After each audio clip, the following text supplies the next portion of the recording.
All right. Hello again, adventurers, and welcome to another exciting in-depth review. If you are new to this, in-depth reviews are exactly that. I go in-depth into a new RPG product, and the product I am reviewing today is the new Transformers RPG system by Renegade Studios. Quick reminder, if you do enjoy this stuff, please like the video, subscribe to the channel, hit the bell icon to turn notifications on. All those things are super important, blah, blah, YouTube stuff.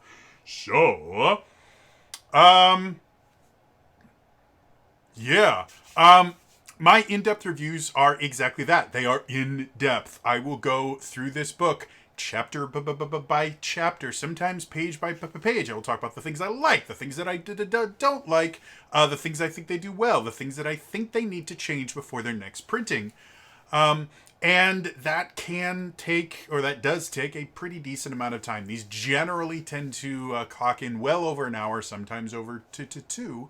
So a lot of people that come here are not looking for, a completely in-depth review. They just want to know whether or not they should buy it. So the first part of every one of these, I have a should you buy this section, and I actually split buyers into three different groups. The first group is what I call players. These are people that are generally not going to be sitting behind the GM screen. They are primarily going to be making a character and playing the game itself. They have different needs than the other groups. The second group of people is GMs, or DMs for D&D, but in this case, GMs.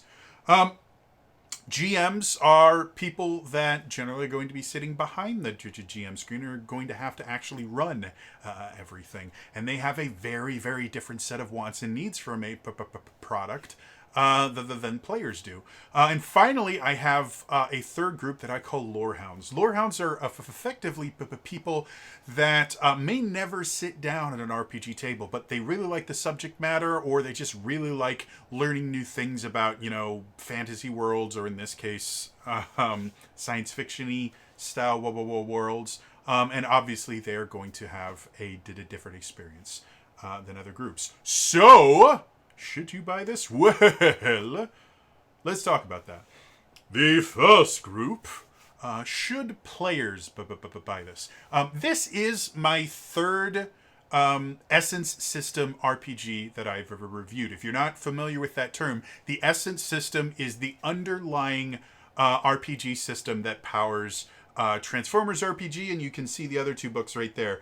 That's Power Rangers, and that's GI Joe. All of them use the same basic kind of skeleton for the game, but they are very, very different games, to the point that they're not really compatible with each other, with a few very rare exceptions. Transformers, I would say, is probably the most different from the three games. Power Rangers and GI Joe, yeah, they're different, but there's certain aspects that you can kind of use interchangeably. You really can't with the Transformers RPG. It is its own beast that just feels very, very familiar if you know the Essence system. As far as for players, I like the Essence system. I don't. I have yet to see a bad game that uses the Essence system.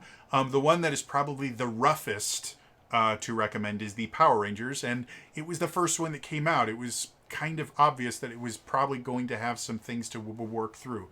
Transformers really is the next step, I guess, is the best thing. It's the basic idea of how you build a character in the Essence system is you will have an influence, or sometimes multiple influences. You will have your origin, and then you will have your role in general. They call them different things in different things, but that's basically what it is. And the thing that I find the most interesting, if you think about kind of your standard RPG, something like D&D, your race, class, background, a lot of people would want to kind of compare the two and go, oh, well, influences is, kind of like your background, and, origins is kind of like your race, and roles is kind of like your class. And you would be partially right, but not so much. One of the things that I find most interesting about this is your origin decides your alternate form. Transformers transform.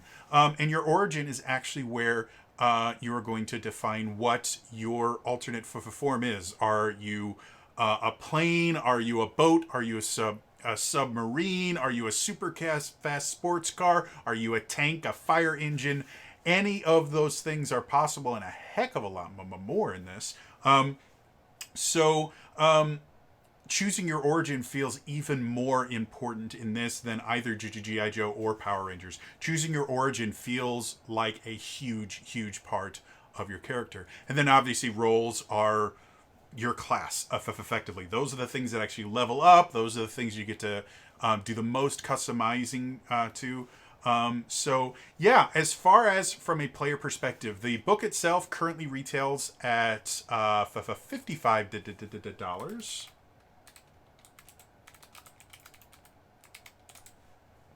And I just want to look up what the PDF is before I say the exact wrong thing. And the PDF retails at $38.50. Currently, I believe, I know if you pre-ordered it, which you can't do anymore now because, or you might still be able to. Come on, this is not nearly as difficult as I make it look. I swear. T for Transformers. There we go. There we go. Okay. Really? Just let me go. For Pete's sake. Come on. Doing a review here. So the physical copy has not launched yet, so you can still pre-order that. Pre-ordering the physical version for $55 does get you a free PDF. That's how I got mine. So the big thing that I tend to talk about is this worth the money? For the physical copy, is it worth $55 for a player? I'd say yes. I think this one has me the most excited. I'm not a huge Transformers fan specifically, but when I was a kid, I watched Beast Wars and then Beast Machines afterwards. That was my introduction to the Transformers universe, and I loved it. I went back and started studying the old G1 continuity. I started looking into the comics. I fell really hard into Transformers, and I fell even harder when the new movies came out, which weren't really particularly amazing, but they got me interested in what really was amazing, which is all the other Transformers stuff that has existed. So if you want to play a Transformers game, this is totally worth $55 for players. There's a remarkable amount of content here. Again, because your origin gives you your alternate form, this one feels even more kind of customizable, and this one feels even like you can have even more different characters and things like that, and very different experiences than even G.I. Joe. One of my criticisms of the Power Rangers RPG system is because Power Rangers are traditionally a 5 or 6 person to the team, and they only gave you 6 colors. Generally, once you played 1 or 2 campaigns, you will have seen almost everything available from the base classes or the color spectrums in that one. And you really have to understand the system pretty well to understand the customizability and all the other things that you have to do to kind of create your Rangers. This one is significantly easier to kind of figure out, okay, what am I going to be making right from thing one. Every single role has 2 focuses, or foci is technically the plural. So technically, yes, they have 1, 2, 3, 4, 5, 6. They have 7 different roles, but each one of those roles has a focus that you choose right at first level. So you can effectively almost double them, because the focuses or the foci are so incredibly different that you could have two gunners in this same group, and if they both chose, one chose the gunslinger and the other one chose the sniper, you're going to feel like very, very different characters, especially if you have different origins and different alt modes, because half of being a transformer is turning into your transformation and going around and doing cool stuff. So yeah, do I think this is worth $55 for players? Yes, if you are interested in Transformers. Again, the Essence system is a solid system. The bones in this are already good. The system that's built on top of it, I really like. I think every time they release a new Essence system book, you can tell that they learned from the last book, because each one just feels that much cooler. Which makes me really excited for the My Little Pony one that will eventually be coming out, which is a phrase I never thought I would say.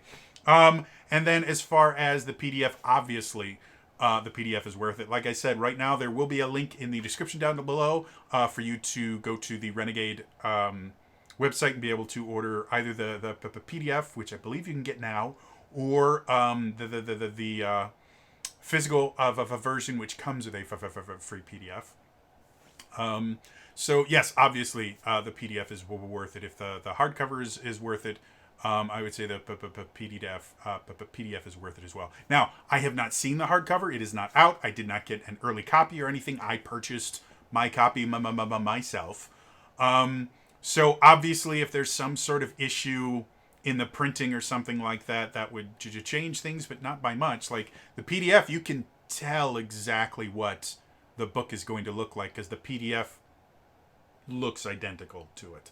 I have both the PDFs and the hardcovers of both other books, and yeah, they're the same. So anyway, yes. So for players, it is a definite recommendation. If you are interested in Transformers at all, or if you just, maybe you don't like Transformers, but you think it would be really fun to play robots that can transform into vehicles and do cool stuff, then pick up the book. It's cool. So, yeah, moving on. The second group. Should GMs buy this? This is, again, the Essence system itself. I will repeat this in every single section. The Essence system itself is super solid. The bones of this game are really solid. As far as the game itself, I do like, and I'll talk about this again in the Lore Hounds section. I do like they give you a really nice kind of basis for why this is happening. They give you a really nice bit of lore in the beginning, and then they have bits of lore throughout the entire thing that really gives the why to what you're doing. And for GMs, that's an essential part. If all you have are stat blocks and things like that, and you don't have any kind of justification as to why anyone want to do that, you have to come up with all that stuff on your own, and that can be a daunting challenge. One of the problems that a lot of new GMs that also are running for new players is they will have a hard time making the characters actually want to adventure together and things like that. So, justification and why all this stuff is happening is very useful. The book itself also has other tools that are useful to the GM. The threat section, which is basically the monster manual section, has quite a few kind of named Decepticons. This is designed for you to play Autobots. So if you wanted to play an evil campaign, this isn't really built for that. That being said, compared to something like G.I. Joe, or definitely if you were doing something like Power Rangers, where you really would have to do a lot of work if you wanted to flip it on set and run a villain campaign, this one, just kind of reflavors some of the... Because something that happens in Transformers a lot is you will have like a Decepticon version of an Autobot and an Autobot version of a Decepticon, and they're really similar except for like their personality and how they physically look. So you could go both ways, which is nice. But they also have generic versions of Decepticons and other enemies that are not Decepticons. So it gives you a pretty wide amount of ways to present challenges for the players to overcome. They do the same thing that the other two books do, where they have a chapter called Locations, where it just talks about the different places you might go, and it gives you a few character hooks.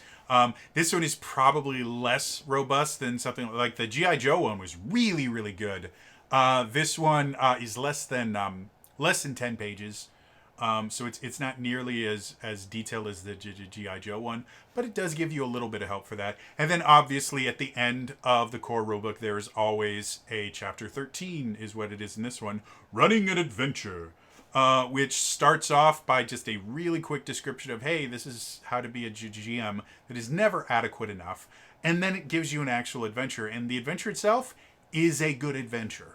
I think it's interesting. It gives you... it gives the players a nice introduction to a couple different things. I don't think it is the best intro adventure I've ever seen written, but it does give them plenty of opportunities to try most of the systems built into the Transformers RPG. So overall, the book, if you are a first-time GM, this is not a bad book to pick up. I would probably say the G.I. Joe book, if you are looking for an Essence system game. The G.I. Joe book is just that little bit better for a brand new GM. But a new GM could pick up this book and learn the ins and outs of game mastering pretty quickly with it and feel very, very comfortable running a game just from this book. It doesn't feel like you need to create a bunch of other things to play this game. So overall, do I think $55 is worth it for GMs for this book? Yes, absolutely. Again, I've seen other core rulebooks and stuff like that are not nearly as easy to pick up for a new GM. If you want something that's remarkably confusing, try picking up something like Mage of the Ascension. That will ensure that you never want to GM anything if that is your first book. But this, everything makes sense. They explain just about everything you need to know, and they give you the tools that you need to be able to run a lot of different adventures. Once you get out of the beginning one, you're going to have to write your own adventures, obviously, but they do have some suggested hooks and things like that for other adventures. As far as running like a full campaign that has like a plot line that goes from level 1 to 20, that would be something that you're going to have to really, really think about. But this definitely gives you everything you need to have years of fun with a single group. And then if you're willing to, run multiple campaigns, you got everything there. So definitely for $55, yes. And obviously the PDF being a lower price point is obviously a yes for that as well. So yes, moving on.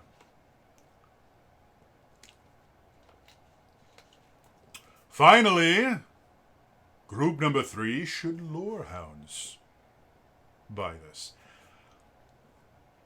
The first chapter is called Chapter 1, Introduction. And it starts off with this really cool full-color photo of Optimus Prime. And on the bottom of the page, you have this little kind of shield that says Prime's War Journal. And I want to read this first paragraph just to kind of explain my recommendation here. It says, Prime's War Journal from the processor of Optimus Prime, Autobot Commander. Freedom is the right of all sentient beings. I said that millions of stellar cycles ago, when I made my stand against Megatron's tyrannical plans. It was a rallying cry for the nascent Autobots to stand against the growing forces of the Decepticons. My spark was full of hope back then, my body shiny and new. I remember the sound of my cogs singing as I converted for the first time in front of my troops, my people, my friends. So long ago now. I love this. The introduction chapter, which is not a massive chapter, goes from page 6 to page 20. So you're looking at 14 pages, and effectively the last page is just, this is what a role-playing game is. They put that at the end of the introduction chapter, which I like. I like the fact that you read through what Transformers is and you get the lore and everything. Then it goes, by the way, this is a role-playing game, so this is how role-playing games work. Starting on page 12, they have the Autobot data files, which is exactly like the G.I. Joe ones, where they give you just a little bit of info about a bunch of different Autobots. It is nowhere near as extensive as the G.I. Joe one. Or there's just not as many, but there's also a hell of a lot more Joes than there are Autobots, despite the fact that there are tons of Autobots. But the entire introduction chapter is absolutely beautifully written. And it's written from the viewpoint of Optimus. And it specifically mentions a name that some people are not going to be familiar with, which is Orion Pax. In the original continuity and in quite a few of the comics continuities, Optimus Prime was not born Optimus Prime. He became Optimus Prime when he became the leader of the Autobots. He was actually born as Orion Pax, which according to this, he was a clerk in a dock on Cybertron. And he fell for Megatron's kind of enthralling speech and kind of looked the other way. And when Megatron was doing some bad stuff, he damaged Orion Pax and killed his significant other. And so when Orion Pax was rebuilt, he was rebuilt as Optimus Prime. But the whole justification for this opening chapter is Optimus Prime saying, you know what, I sometimes miss being a file clerk. I miss writing things down, and I miss kind of the security of being able to just write things down and document things. And like there's a purpose to that. You know, there's a comfort in being able to document things and make them permanent like that. So I'm going to spend the time documenting the war that we've had with the Decepticons and Megatron. And I love that they actually give a reason why you are getting the lore. Like lore dumps are a pain in the ass to put into anything. I've put lore dumps in my own games. Some of them have been successful. Some of them the players just kind of go, wait, are we done? Okay, I cast Guiding Bolt. You're in a library. Well, that book was looking at me funny. So showing off and starting the book with the idea of, okay, here is why I'm talking about this stuff, and this is why it's important to me, is such a cool thing. The artwork itself is amazing. If you are not a fan of Transformers specifically, like the cartoons are a bit hit or miss. As far as like visuals, like the original cartoon were cool for the time. Nowadays they look kind of dated. The newer cartoons go through a different art style every single time. Beast Wars was interesting. It was a late 90s 3D animated kids TV show. So that should tell you exactly what it looked like. Everything was really, really shiny and smooth, and polygons were a thing. But if you look at the comics are gorgeous. They always have been. And the art style in here is much more of the kind of realistic comic style illustrations than you see of some of the more modern stuff where it's much more cartoonized. These look like they could theoretically exist. And I love that. I think it looks really, really cool and amazing and just plain gorgeous. They give full color art of quite a few of the Autobots, which just looks amazing. Like there's a big old portrait of Bumblebee. I wasn't a huge fan of Bumblebee until I played the War for Cybertron series, and Johnny Young Bosch voiced Bumblebee, and Johnny Young Bosch is one of my favorite voice actors, mostly because he was a Power Ranger before he became a voice actor, and I love Power Rangers. He's also a phenomenal voice actor. So Bumblebee's in here. They've got Alita 1. They've got Grimlock, Optimus Prime, Wingblade. And the art just looks really, really great. Throughout the rest of the book, they sprinkle in lore constantly. So this is one RPG supplement where you actually can read through the kind of mechanical stuff that if you're a lore hound, a lot of times you can just kind of skip over that stuff because it's just talking about, okay, well, this is how dice rolls work, and this is how your points are divided. And that can get really boring really, really quickly. But they keep sprinkling in constantly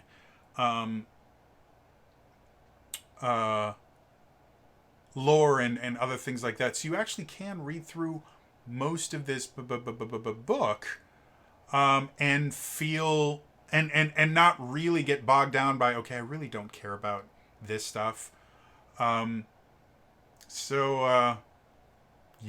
So as far as a recommendation for Lorehounds, yeah, this even the physical version for $55, this has enough lore in it that I think you could justify $55 on it. It's a bit of a hard sell because this doesn't have as much lore as something like the Avatar RPG, which is just brimming with it. This one's a little bit more light, but it's spread out through the entire book. Definitely the PDF for $38.50, I think, is what they're charging for now. The PDF is definitely worth the purchase. The hardcover, I think it's justifiable, but your mileage may vary. I know some Lorehounds will technically get a little bit more out of a physical copy than a PDF, but simply because a PDF you have to have something to read it on, and RPG books in general do not look good on small like tablet screens and things like that. Generally, I mean, tablets, I guess they work fine on, but like your smartphone, you're probably not going to enjoy reading it on that compared to like an ebook or something.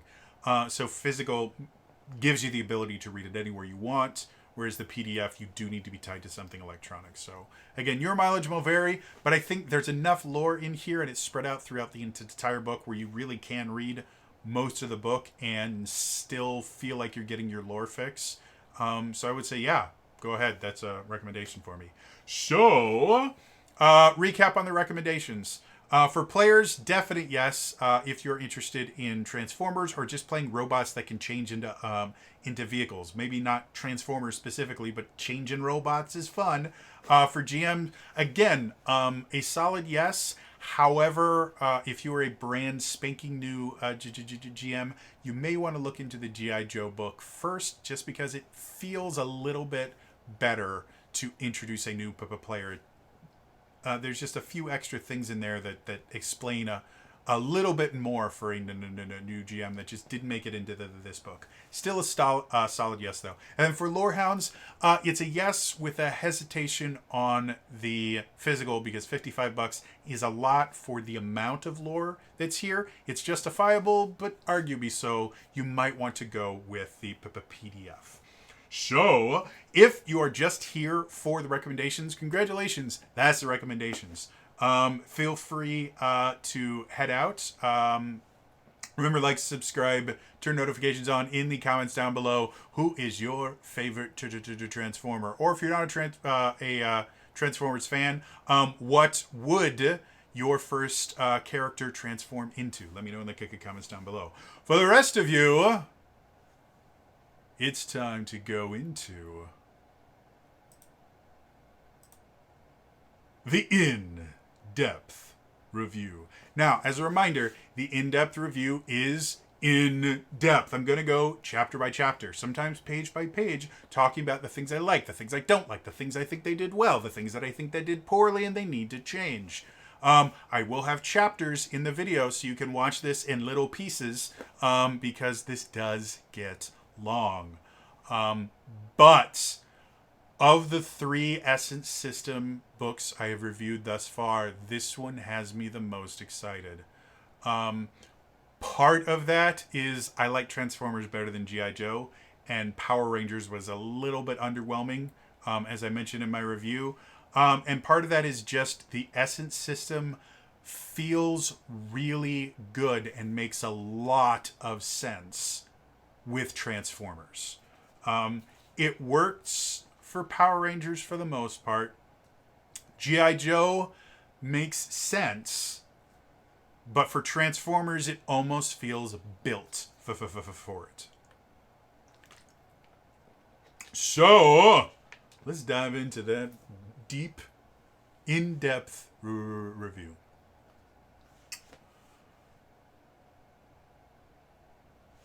Chapter 1. The introduction. I have to change my view really quick here to make it work the way it's supposed to. Cool.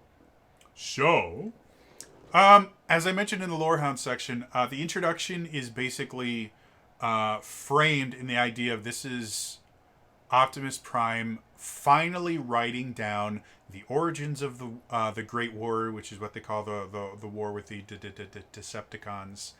And it has these great little sidebars, things like Earth time units and their interrelation with Cybertronian perception. They talk about things like a click equals 1 minute, a nanoclick is a second, a cycle is an hour, a solar cycle is a day, an orbital cycle is a month, a stellar cycle is a year, and a Vorn is a century.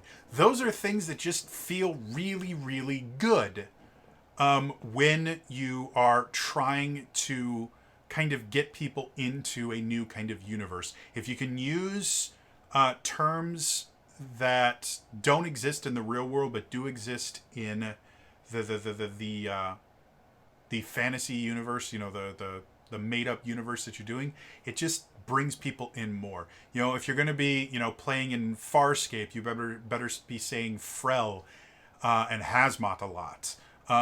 If you're going to be, you know, doing something in the Red Dwarf universe, calling people a Smeghead is something you probably should be doing.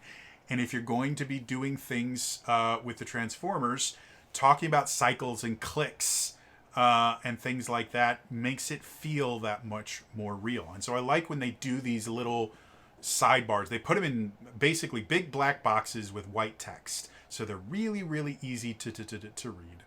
And then they have some great stuff in here. Like they have an interview with Jetfire, who is a Decepticon that eventually comes over, joins the Autobots, which is really, really nice. Like they have a couple different ways that they tell the story. Some of it is from Optimus just kind of regurgitating information.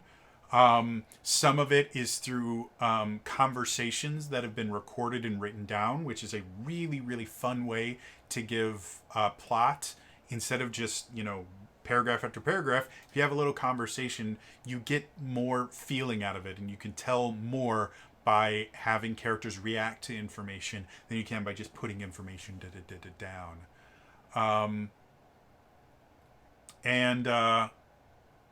Yeah, I mean, they introduce a bunch of different characters. The Autobot data files are exactly, like, they're almost identical to what you got in the G.I. Joe book, which, again, isn't a whole lot.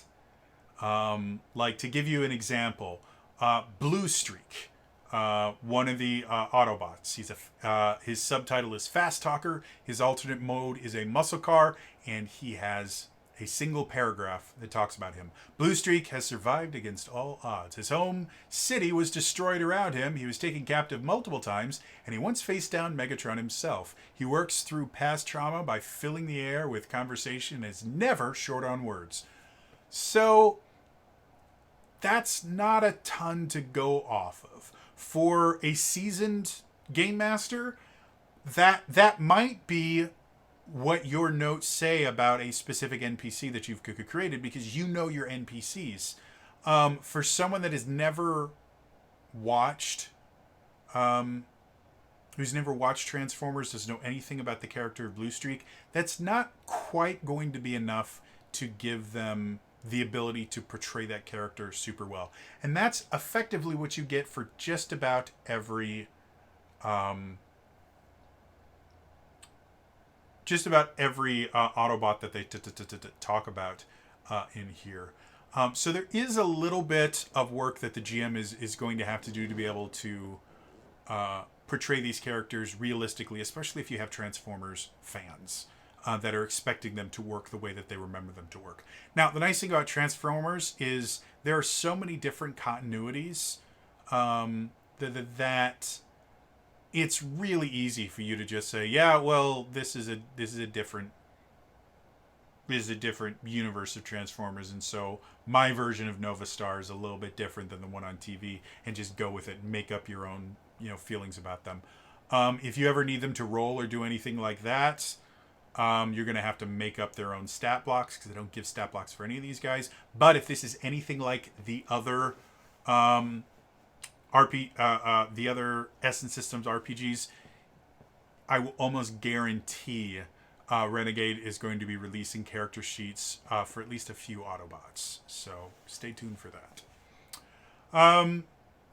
And then, like I said, the last page is this is what an RPG is, and it's your standard. This is what an RPG is. There's nothing wrong with it. It's not amazing. It's not bad in any way, shape, or form. It is exactly what you should expect. Sorry. It's exactly what you should expect from a This is an RPG section. So yeah, that's chapter 1. Chapter 2. Character creation. This is one of my biggest issues with the Essence System books in general. Chapter 6 is called Essence Scores and Skills, and it explains how the Essence System works. Chapter 2 is character creation, and it doesn't. It walks you through the basics of what you will eventually do to create a character, but you cannot create a character from reading Chapter 2. Chapter 2 just explains the process itself. It doesn't actually show you how to build a character, which is extremely common in RPGs, and it's a good thing to do. If the first thing that you do is throw them a bunch of tables and stuff, people are going to get confused. Chapter 2 is your kind of map for how you're going to use the rest of the book to build your character. So that is perfectly fine. However, they explain the Essence Score system. Essence Score, instead of the traditional 6 scores that you'll see in most RPGs that are based on D&D or tangentially related to it, which are Strength, Dexterity, Constitution, Intelligence, Wisdom, Charisma. The Essence system only has 4 Essence Score. You have Strength, Speed, Smarts, and Social. And it does give you a very brief introduction of what each of those things mean. Strength, physical power and endurance. Speed, agility, balance, and reflexes. Smarts, awareness, mental acuity, intuition, and analysis. And social, confidence, poise, charisma, and leadership. So it does give you a very basic idea of, if I put points into strength, this is what I'm doing. If I make a strong Autobot, these are the things they can do.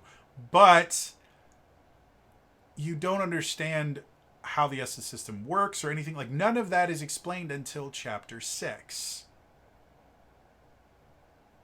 And that is my biggest criticism of every single one of these books. Chapter 2 should be Essence, Scores, and Skills. That should be your second one. It introduces, and then everything after that will make sense. the way this book is written right now, when you read through everything, nothing makes sense completely until you get to chapter 6, and it actually explains what all this stuff means. It will reference things like energon points. Energon points is something that is unique to Transformers. Energon points don't show up in G.I. Joe, they don't show up in Power Rangers, though kind of similar things exist there. But I was reading through this, and especially in the role section, every role has a specific way that you can use energon points that are special to that role. And a lot of times, multiple times, I had no idea how powerful these abilities were, because I had no idea if energon points are something that just everyone gets, 100 of. People only get one per day. If it's a group, if it is a group resource, and so you kind of, anytime you use it, you're technically taking away from other members to be able to use it. I had no idea. And all that could be fixed if the essence, scores, and skills section was made chapter 2. The book would flow much easier, and you could literally start at chapter 1 and read through the book, and by the time you got to effectively, once you got to the combat section, which is chapter 9, you would understand the book well enough to have already built your first character. The way that it's written right now, what basically has to happen is you read each section, and then you have to go to chapter 6 and then flip back and forth between chapter 6 and chapter 2 and chapter 3 and chapter 4 and chapter 5. And you're constantly flipping around, which again is not an uncommon thing. The D&D 5th edition Player's Handbook kind of does the same thing, and it's one of the things that they could do better. The reason I'm aware of this is because I've seen other systems that do it the way I described, and they're just easier to get into. And it really sucks because the Essence system is really cool. It's a nice system that is robust enough that you will have enough rules there that things make sense, but it is rules light enough that the rules get out of the way when you want to tell a story or when you want to do something cool. The rules are not going to stop you from doing what you want, as sometimes happens in more rules-heavy systems.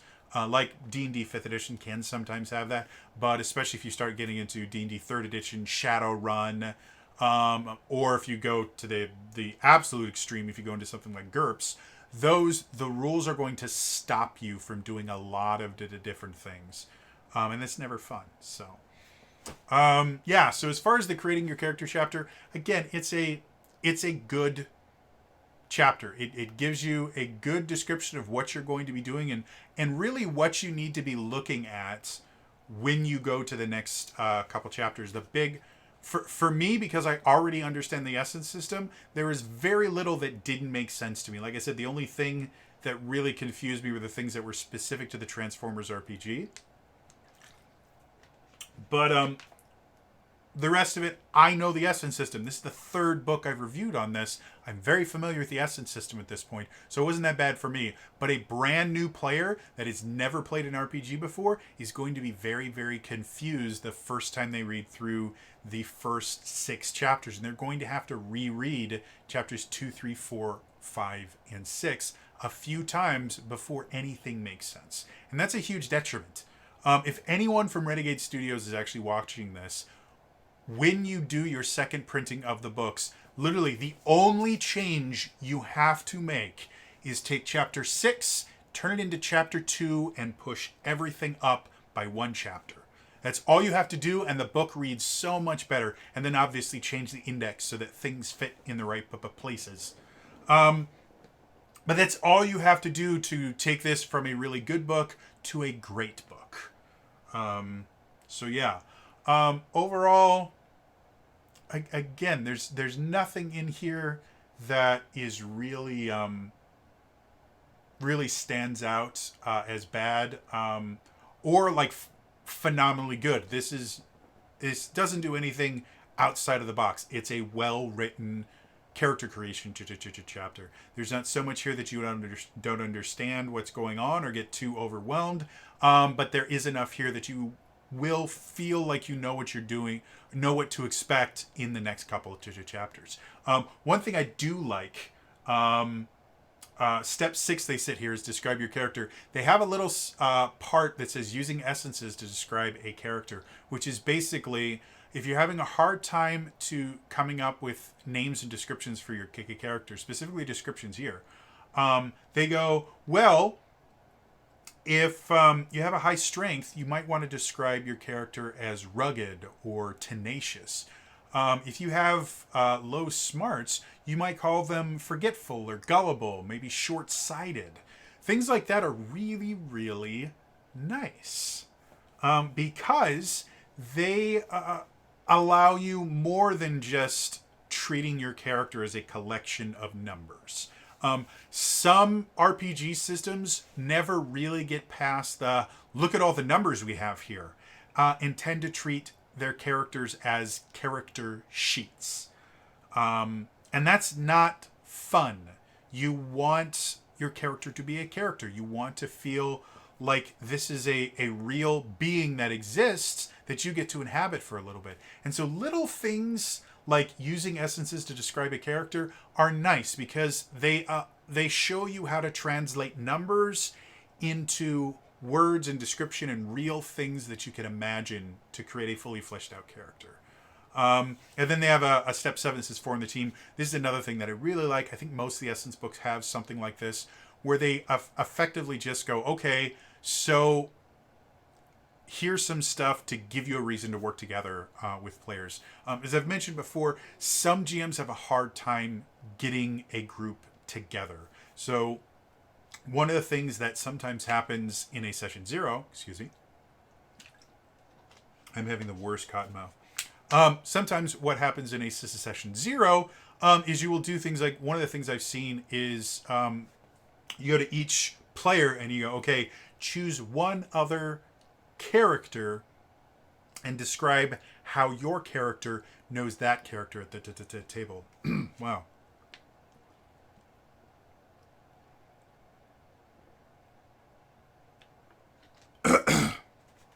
Sorry about that. So things like that can be useful, but they're never a part of an RPG system. They are part of tips and tricks that kind of get shared around by GMs.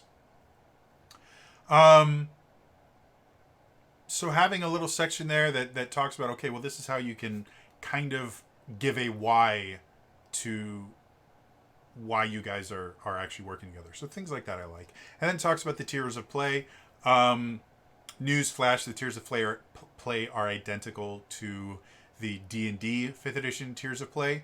And the reason that is, years and years and years ago, I think in 2018, yeah, it was like 4 years ago. Wow, it's 4 years ago now. That's terrifying. When the Power Rangers RPG was first announced, it was actually going to be using the 5th edition SRD. Eventually, they got to the point where, like, you know what? We don't want to use the SRD. We want to create our own system, and that's where the Essence system came from.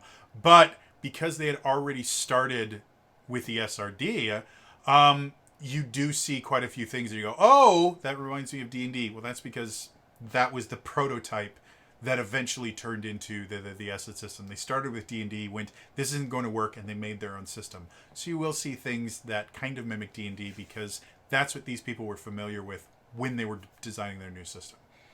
So yeah, that is chapter 2. Moving on.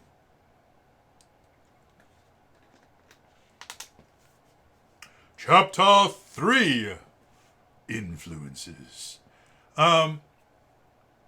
Influences are effectively kind of like backgrounds from D&D 5th edition. The interesting thing about influences, you can have multiple influences, which is true in every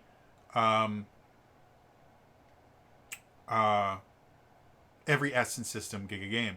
The interesting thing about the influences is your every influence. To give you an example, every influence has a perk, and then it also has a section called potential hangups, and it will list 3 things. Like the first influence is bureaucrat. And so the potential hangups are mode attachment, subordinate, and treacherous. Those don't mean anything, but at the end of this chapter, they actually list all the different hangups and what they actually mean. And they have mechanical things about them. So the way that the influence system works is you choose your first influence, and that one you just get the perk from that influence. And the influence, again, is basically what were you before you joined the Great War. But you can have up to 3 influences. Every influence after the first one, you get the perk, but you also have to choose one of the potential hangups listed on the influence. So you theoretically could have up to 3 perks and 2 hangups for your character. So it's kind of an interesting way to really get the most out of your backgrounds. In D&D, you choose one background. So the only way to add kind of more complexity is to add more complete backgrounds. You can't really mix and match backgrounds. Well, you technically can, but it's complicated. It's a variant rule, and it's weird. This, though, really allows you to create some interesting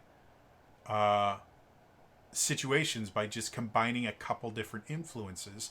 And the fact that you get the hangups with additional influences means there are advantages to having only a single influence. There are advantages to having multiple influences, and there's disadvantages to both. So no character is going to, or no player is going to feel like they have to choose more influences just to be able to keep pace with the rest of the players. More influences means, yeah, you can do a few extra things, but you also have to deal with your hangups now. So I like that system. I think it's really, really nice. It's robust. I can't remember if the G.I. Joe book did it this way too, where the potential hangups was like a whole section at the end. But I really like that aspect of it, because that means when they introduce more influences, which they definitely will be doing, or if you make your own influences, because they already have these hangups here, you can just choose already written hangups and just choose 2 or 3 of them for your new influences that you make, or when new ones come out. It's going to be really, really easy for them to just come up with new, interesting things to do. And all of these are tools that the GM can use and customize and stuff to make some really fun, interesting things. So, yeah. So that's chapter 3. Moving on.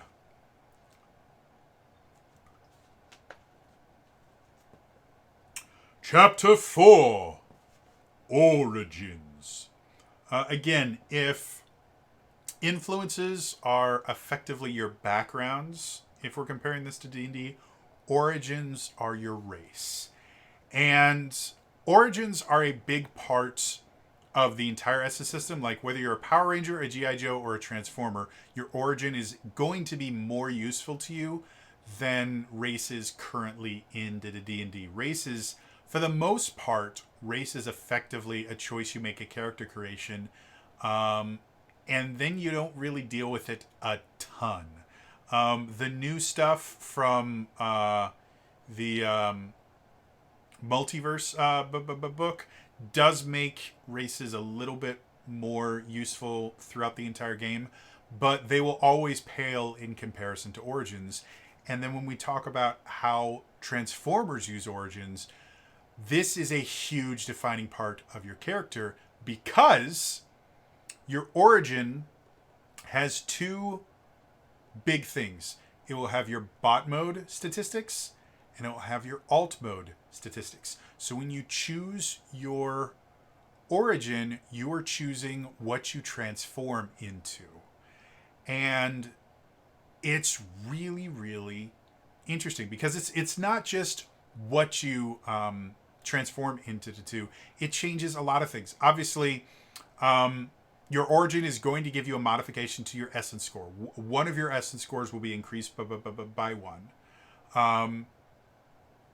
Your origin will have a skill that is built into to it that allows you to do something special just because of your origin. You'll have a benefit, which gives you a special kind of technique you can use because of that origin. And then you get into the bot mode and the alt mode. Bot mode, it's going to tell you what your movement is and what kind of movement it is. For example, the cutter is the kind of aquatic transformers. They're designed to work in and around water. So they might be boats, they might be subs, they might be amphibious machines, things like that. But because of that, when you go to the cutter bot mode, their movement is 30 feet on the ground or 30 feet in the water. The bot mode of a cutter is amphibious. They can operate both in the water and on the ground, which actually has benefits if you are doing something that involves like underwater combat. If you have a movement speed in the water, then you get to do underwater combat significantly better compared to someone that doesn't have it. They have snags, which is effectively disadvantage. They have snags on all their rolls when they're underwater doing things. The cutter alt mode, which is your vehicle mode or whatever you want to call it, has a movement speed of 45 feet aquatic, so it only moves in the water, and there's ways to change that.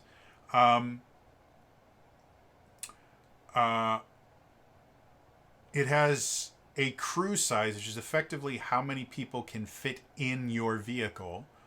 Different vehicles can fit different amounts of people, which are humans. Humans exist in here. You can have human allies, and so and sometimes you'll be rescuing humans. So knowing how many can fit in there is useful. And then your alt mode will also have what are called fire points, meaning you can mount specific kinds of weapons to your alt form. And so, yeah, this origin really will define your transformer more than any other origin I've seen thus far. And I really, really like that. It means, because there's so much built into the origin, it means playing the exact same role with the exact same focus, but using a different origin is going to feel completely different. And I love that. It adds a lot more customizability. Again, you technically have 7 classes with 2 subclasses each. So that's only 14, technically 14 different options that you can have. But once you start mixing and matching the origins with it, the combinations get big really, really quick. And I like that. So yeah, the chapter itself is exactly what you think it should be. It made perfect sense when I read through it, exactly how all this stuff works and everything. Like I said, the only issue I had is anytime they talked about energon points and stuff like that, none of that has been explained yet. But other than that, like, it works really well. All of the origins make sense. And again, they have these little insert boxes that talk about different aspects. Like one of my favorite ones is "Cool Your Jets" is what it's called, and they have a little quote from Starscream. If you don't know who Starscream is in Transformers, Starscream was Megatron's first lieutenant. He was his number one. He was the person right under Megatron. Starscream was also the most diabolical, two-faced dude. He was constantly trying to get a one-up on Megatron, and he would betray him in an instant because he was always looking for power. But he was also terrified of Megatron because Megatron is super, super powerful. So, having Starscream introduce this little section, they talk specifically about speed and things like that. And they talk about, well, why are because Seeker is one of the origins you can have, which gives you a flight speed. And your movement in the air as a Seeker is 30 feet per round, effectively, which, if you actually do the math and everything, the thing like that, 30 feet every 6 seconds turns into like 2 or 3 miles an hour. Like it's painfully slow, especially for a plane with how modern planes fly. It would fall out of the air going that slow. You need to be going an upwards of like 50 or 60 miles an hour minimum before you could even start to get enough lift to lift you out of those, lift you off the ground. For most jets and things like that, they use wings for they use fixed wings for low lift. So it talks about, well, why, Starscream can fly up to Mach 2. Why in the world can I only move 30 feet? And they specifically say, well, it's because it's a game. If you were going Mach 2, you could travel more than 2,000 5-foot squares on a battlefield every turn. I've never seen a battle map with 2,000 squares. I make big battle maps, and they generally tend to have 40 squares on them. So it's basically going, yeah, if we were to list your speed anything like what real speed was, you couldn't play the game. But if you want to do that, talk to your GM, and they can come up with cool things that you can do being a jet, because jets can fly really fast. So I love that they think about that stuff, because that's something that someone is going to bring up. They're going to go, excuse me, but if I could only go 30 feet every 6 seconds, or even 60 feet every 6 seconds, then I couldn't achieve enough speed to create the lift needed to keep me airborne. So, no, I think I should be able to move 200 feet every 6 seconds. Thank you very much. So, yeah, I like that they thought about that, and they address it in such an interesting way. Like the thing from Starscream, and I'm not going to try and imitate Starscream's voice because it's very iconic and high-pitched, and I can't do that. I was proud enough that I got something that almost might, if you'd never heard Peter Cullen's voice, you might mistake for Peter Cullen's version of Optimus Prime, but I'm not going to do Starscream. But anyway, what he says is, pathetic fools! You think just because you have mimicked the jet fighters of Earth that you should be their equal, let alone the equal of Starscream, Lord of the Decepticons? You dull, bumbling blimps will never reach the elegance and velocity of a true seeker. Now bow down before your righteous leader! I love that that's how they start this off, because it's an in-universe explanation for game mechanics. And it's such a great way to deal with that. Excuse me. Just go, pathetic fools! You think just because... just read that to them. Do your best Starscream impression. And it's great. I love that. So yeah. That is chapter 4. Moving on. Chapter 5. Rolls. This is where it gets good, folks.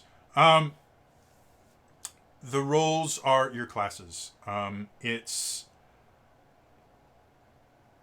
compared to something like D&D classes, some of these might feel a little bit, I guess, simple. Because again, the system itself is not quite as complex as D&D 5th edition. Is definitely not as complex as something like 3rd edition or 4th edition. So when you're just kind of looking it over, it seems a little bit weak. Because of how the system is set up, a lot of the stuff that you do in it is kind of general, or is described in very general ways, which means your creativity in going, hey, I'd like to use this skill to do this instead of this, or I'd like to try and do this. Do you think my specialization in this could work for that? It gives you a lot of flexibility, and I like that. Again, having played D&D for as long as I have, and as many different groups that I've run for, because my my background, the thing that got me into D&D is I used to run games at a friendly local game store. I eventually became a local coordinator for the D&D Adventures League, and then I started. And around that same time, I did what I call the convention circuit. I live in Wisconsin, where D&D was born, right in Lake Geneva in southern Wisconsin. So we have like a few dozen tabletop conventions every single year. And so I just go around running D&D games all weekend. I would get anywhere between 6 and 12 D&D games over a 3 to 4 day weekend. At least half of those I was running myself. So I got to know D&D really, really well. And I found out very quickly what the limitations are, which is fine. Limitations breed creativity. But I've really gotten into some less complex systems because they just allow you to really do weird stuff without having to know the system super, super well. And that's one of the things I like about this. So the actual roles, like I said, there are 1, 2, 3, 4, 5, 6, 7. Yeah. So there are 7 different roles. They are analyst, field commander, gunner, mode master, scientist, scout, and warrior. Some of them are akin to your kind of standard RPG classes like fighter, rogue, wizard, cleric. But only just so. Again, Transformers is different than D&D. Transformers plays different, so a lot of the things just feel a bit different. Like, I haven't read through absolutely every single one of these, but I did read through everything for the Analyst. The Analyst is the first class because it starts with an A, or the first role starts with an A, and it is just blew my mind with just how interesting it is. The Analyst is a controller class. If you're not familiar with that term, in 4th edition, they had 4 different roles, is what they could call them then, that a class could fit into. They were defender, leader, striker, and controller. And it kind of explained to you basically what the main focus of the class would be. A defender is your tanks. They're meant to take a lot of damage, and they actually are built around convincing enemies to attack them. Leaders are designed to keep people alive. They're your healers. Strikers were designed to do a lot of damage. Controllers were designed to control. And that's what the Analyst does, is it is a controller, and it has such interesting, weird things that it can do as a controller. There are things where you can use a free action, which is one of my least favorite terms in any RPG ever, because a free action is not free. You have a limited number of free actions based on your speed score. So calling it a free action is such a misnomer, and if they could call it literally anything else, if you don't want to use the D&D bonus action, call it an extra action. Could call it a minor action. Could call it a simple action. Could call it a quick action. Call it anything but a free action, because it's not free, and people are going to think that because it's free, you can do as many as you want, and they can't. That being said, they can use free actions to mark targets so that they can have they can shift up, which is basically you get to roll a bigger die when you make your skill checks against things. But they also have things where they can choose to take shifts down to give the rest of the team shifts up against that particular enemy. And it's such this weird kind of give and take class, and there's so many different things that you can do it. Like, they have a thing called determined probability, where you can use a free action to effectively roll a skill test before actually doing it. Like, if you want to make an attack against someone, you can actually use determined probability you will make the attack roll. It takes a free action. You make the attack roll, and then you find out if it would hit or not, because you are running a probability simulation. And then when you find out does it hit or not, you can choose if you want to use your standard action to do that, or not. Like, that is the most bonkers, predictive psychic ability I've ever heard of. And it is so cool. It's not that you get to re-roll it. It's basically you get to pre-roll something and then decide if you want to do that or if you want to do a different action. You don't get to try it and then roll again to see if you make it this time. No, this is you pre-roll the action you want to do, and then if you don't think it will work, and you will find out, you go through the whole process. If you're actually doing it, you just get to make the decision, and if you succeed in it, you still get to choose whether or not you want to. Like, it's such an interesting, weird ability. And it kind of describes the analyst, like, in general. Like, there's just so many cool things that they can do. And then they have two foci. They have the manipulator and the spec ops. And they're both really, really different. The manipulator takes control to a whole new level. They get hollow projectors and invisibility. Like, it's weird. The spec ops turns you a little... The spec ops is a little bit closer to kind of a rogue-ish type character. But it's a rogue that's also an analyst. Like, it's so cool. I love that. The field commander is Optimus Prime. That's what it is. I wouldn't exactly call them a controller as much as they are kind of a support that can do some. It's a support that can hold its own in combat.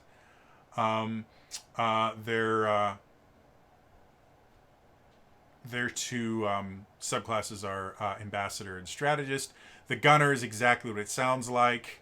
They can go gunslinger or sharpshooter. Mode master is another one that's really, really interesting because the idea of the mode master is they can transform more.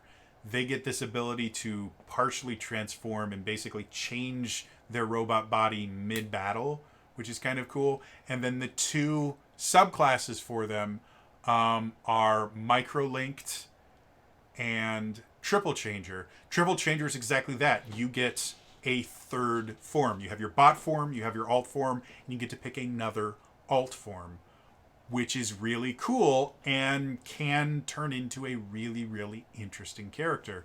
But the other one, micro-linked, you get a minicon. If you've never heard the term minicon, I believe the term didn't really show up until Transformers Armada, where minicons were a really, really big deal. And minicons effectively are just mini Transformers that connect to a larger Transformer. However, the idea of minicons first showed up with what is his name? Soundwave. Soundwave was is a Decepticon who had little tapes. He was a tape deck. He was a Walkman effectively, and he had these tapes that he could pop out, and they turned into little robots. And so that's what the micro-linked Mode Master is you get a mini-con, and your mini-con, the weird thing about the mini-con is the mini-con has 2 hit points. Hit points are really, really small. Like, you start with like 3 or 4 hit points. And like most attacks do 1 point of damage.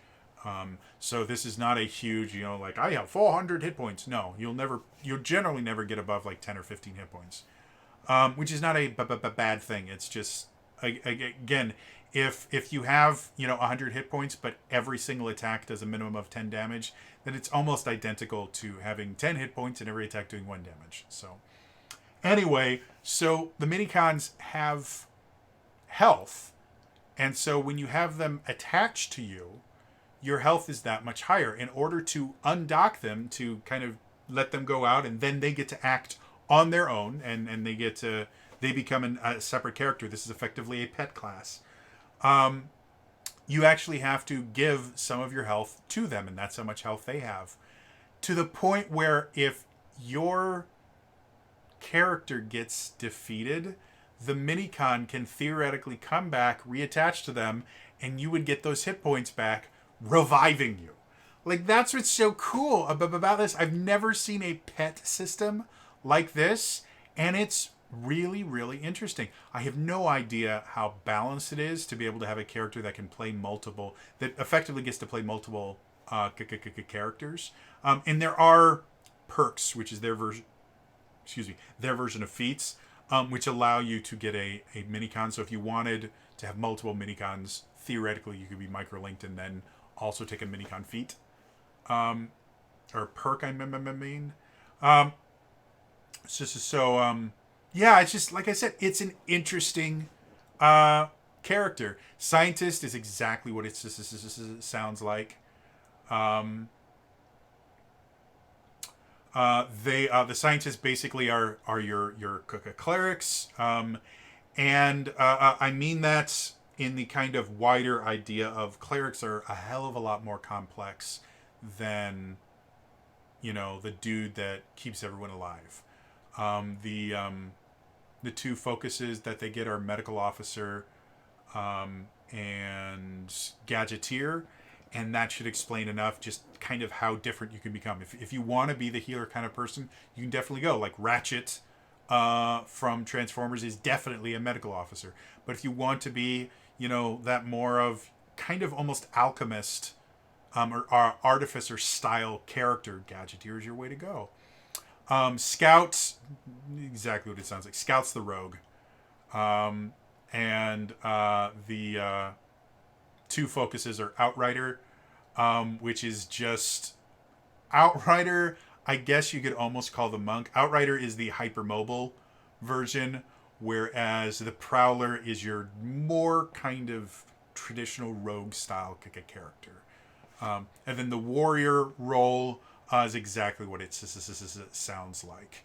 They are meant to damage the things. They're meant to do damage.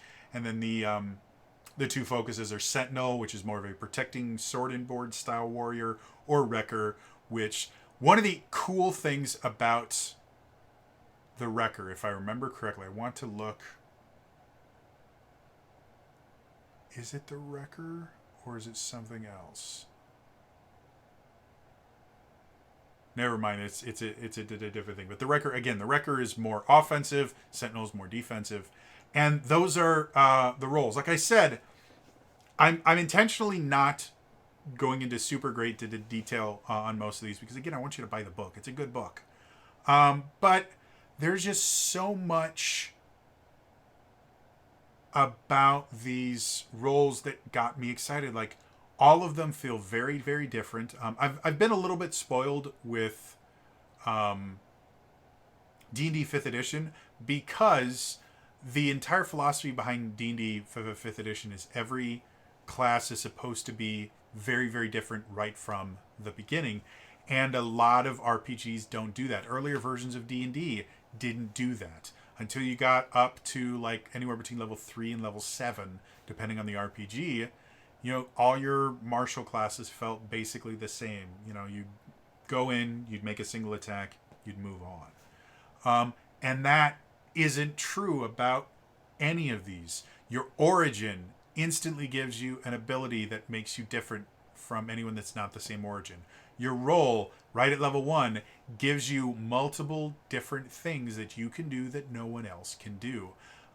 There's no multi-classing or anything like that in the game. That's all done, if you want to modify your character, you do that through perks, which is their feat system. And you do that by, choosing your influence and your origin. But just the variety of things you can do, even just within the roles that they have, is really interesting. And it means that you're going to be able to get a lot out of this particular system, a lot of replay, because just choosing a different focus, you could choose the same role and play a different focus with a different origin, you're going to have a completely different experience than the last time you played. And I think that's really cool. It's hard to do in an RPG in general. And I know this because, again, I've reviewed enough of these. I own enough of these that I know it is a difficult thing to do, and even compared to GI Joe, which I thought did it pretty well, this is a whole nother level of just really good stuff. So, yeah, that's chapter 5. Moving on. Chapter 6. Essence scores. The 4 S's. I have talked about this chapter in every single book. It doesn't change that much in each one of the Essence RPGs. It's remarkably similar every single time. It talks about the essences and then the skills that are based on them. Basically, the essence is your attribute. The skills are the things that use your attribute. For example, strength. You have athletics, brawn, conditioning, intimidation, and might. And each one of these has different sample specializations. One of the cool things about the Essence system is the way that it works is you roll a d20 and then you also roll what's called a skill die. And the skill die changes depending on how trained you are in that particular skill. For every essence point you have, you can invest a skill point in one of the skills for that essence. So, for example, for a character that has 4 strength, they could also that means they also have 4 skill points that they can use to improve their strength-based skills, which again are those athletics, brawn, blah blah. The other thing you can do with a skill point, you can either improve your skill die, which starts as D2 actually, so a coin flip. Then goes D4, D6, D8, D10, D12. And D12 is the highest you can get on your character sheet. You can roll higher than that, but it has to use shifts. Or you can choose a specialization. And the way that specializations work is when you roll a skill test, you will use your skill die from one of these skills. Like if you're using certain weapons that use might-based weapons, you would roll your might skill. So let's say you had 2 points or let's say you had 3 points in your might skill. That would mean you'd roll a d20 and a d8, and that would be your total. If you are specialized, you can. One of the specializations for might is weapon traits. So specifically, you could specialize specifically in bladed weapons or whatever. Specialization means when you roll your skill die, you actually roll your skill die. So if it's 3, it's a d8, but you also roll a d6, a d4, and a d2, or a coin flip. And you roll all of those and you choose the highest one from anything you've rolled. So if you rolled a 1 on your d8, but you happen to roll a 5 on your d6, well, then you can use your d6 instead of the 1 you rolled on your d8. So it's statistical manipulation at its finest. And I love that. It means the higher you get on your... or the higher you get in your training, the more valuable being specialized is. If you only have like 1 or 2, then being able to roll both a d4 and a d2 isn't that big a deal. But if you have like 4 or 5 in it, where you're rolling like a d8, a d10, then being able to roll every die underneath it is really, really useful. Also, they don't talk about it here, but critical successes, your crits in this, where do they explain it?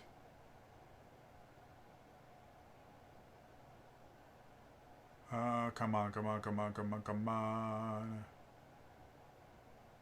I've read, again, this is like the 6th critical success. So, if a skill dice other than the D2 rolled its highest number value of 4 on a D4, 6 on a C, D6 blank, and the skill test is successful, this is a critical success.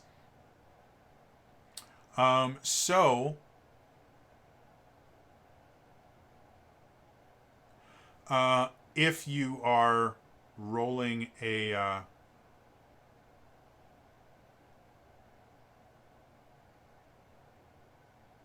if you're rolling specialized, it becomes a critical success if anyone other than the D2, if any one of the dice rolls their highest, it counts as a critical success. So specialization becomes even more important because that's how you get crits. So yeah, like I said, the system itself is good. I just wish this was in the beginning.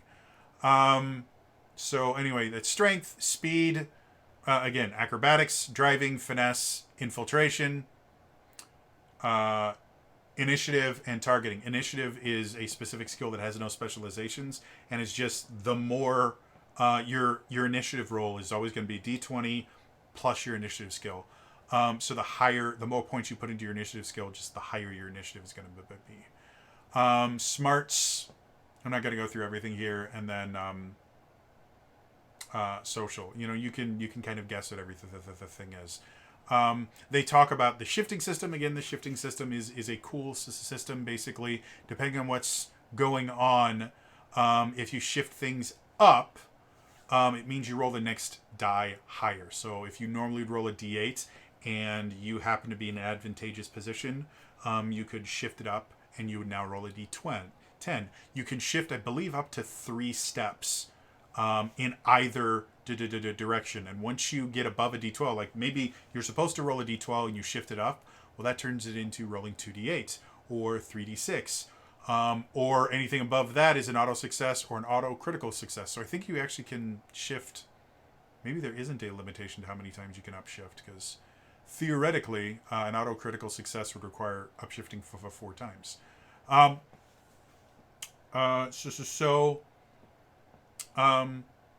Yeah, the shifting system is another thing that I really, really like about this, because this gives your players that much more agency and you as the GM that much more skills, because you have effectively the advantage disadvantage system, which they call snags and edge. Snag means you roll 2d20, take the lower. Edge means you roll 2d20 and take the higher. It doesn't affect your skill dice. So snags and edge affect your d20, shifts affect your skill dice, and that means, depending on what the player is describing, you can use a combination of edges, snag and edge, and shifts up and down to really reward them for doing interesting things, or to really react to what the story is saying. I think it's the warrior. One of the warriors actually has an ability where, when they are dealt enough damage to be defeated, they can choose to not be defeated by losing a limb, and that can change things pretty intensely.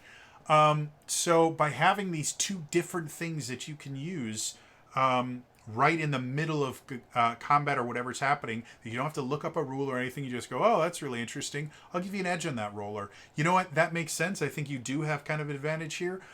So I'm gonna give you a shift up 1, or I'm gonna shift that up 2. But you're also gonna get a downshift 1 because he's aware of you, or he has better armor or something.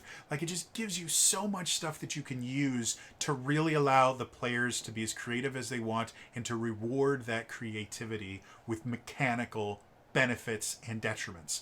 And that is something that I think D&D itself does not do very well.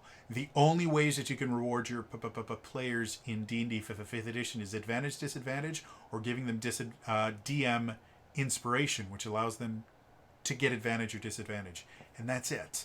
I really prefer a system like this that gives you a couple different things that you can play with to reward player creativity.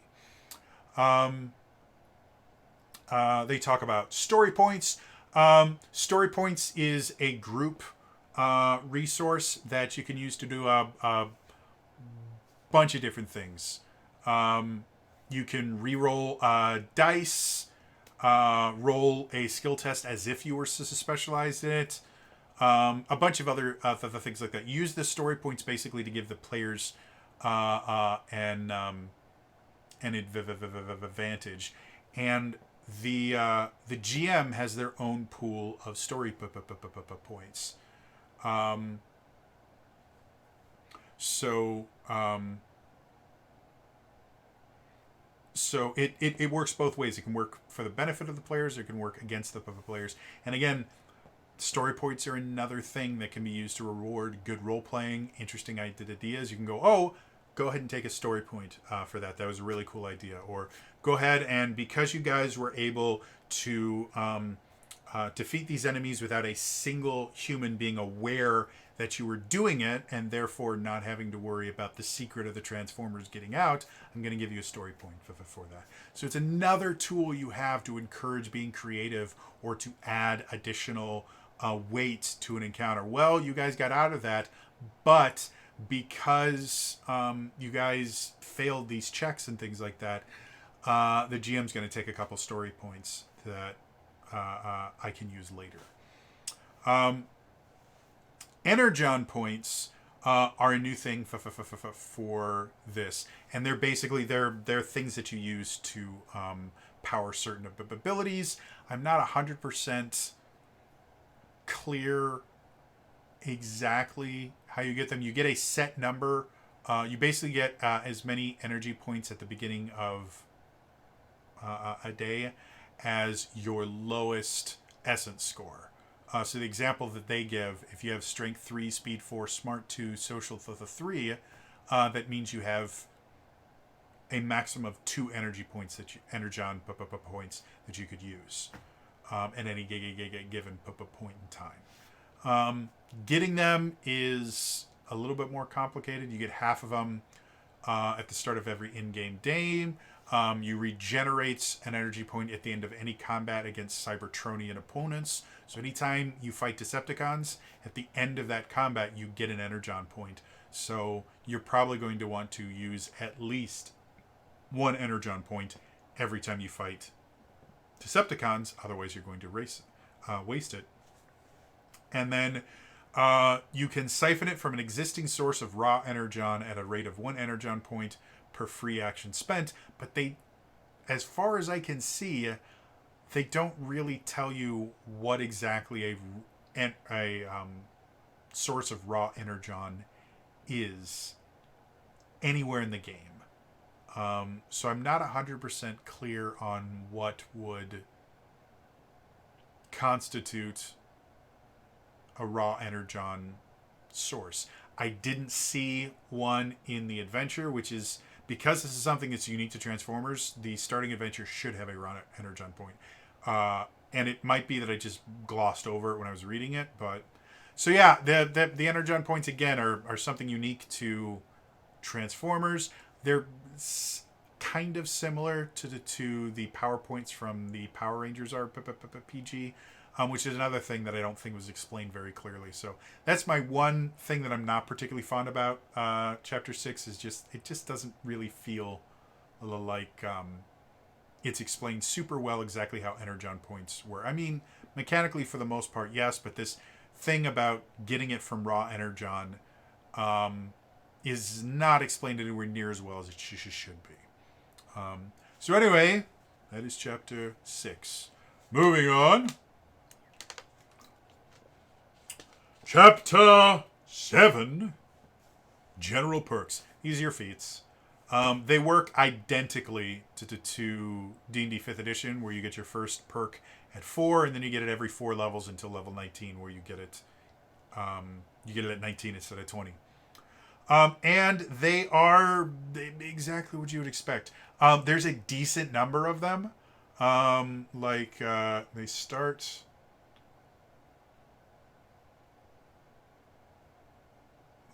So they start on page 107. And they go to 112.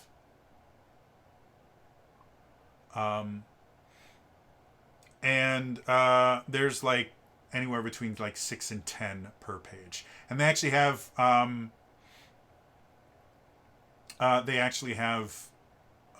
minicon perks as well. So yeah, I mean they're feats. They're exactly what you would think they are. Some of them have prerequisites for them. I don't think any of them have prerequisites for another feat, so there aren't feat trees or anything like that, which I'm not a huge fan of. But they do. They like evasive fighting is one of the perks, And the prerequisite is might, finesse, or targeting at a D6. So you have to have either the might skill, the finesse skill, or the targeting skill at least up to a D6 in order to take the evasive fighting perk. So things like that are I just they're perks. I like them. I think they're interesting. They have a bunch of different things that feel like you can really make some interesting, unique characters. None of the perks feel really limiting in the idea that they will only allow you to do one thing. Most of them seem to be generalized enough that they'll just kind of give you an expansion of abilities as opposed to just going, okay, well, now you only do this. So yeah, there's really not a whole lot I can say about it other than it's the feats chapter. It's exactly what you would expect it to be. They're nice feats. Moving on. Chapter 8. Equipment. The equipment here is very, very similar to all the other Essence System equipments. Things I like about Essence System equipment in general. They have a built-in system for modifying and upgrading equipment and how to do that, which is fine. The thing that's unique about Transformers is they have two different kinds of what are called hard points. Your equipment has to be installed on a hard point, and depending on which type of hard point you put it on changes how it works. And some things can only be put on certain hard points. You have what are called external hard points. External hard points are your hands. Effectively, that's all they are, is they're things that you hold in your hands. This is what most people think of when they're thinking about using equipment in an RPG. They're thinking about external hardpoints, which is basically how many hands do I have that I can use to do things with. Integrated hardpoints are things that you actually mount on your Transformer themselves. And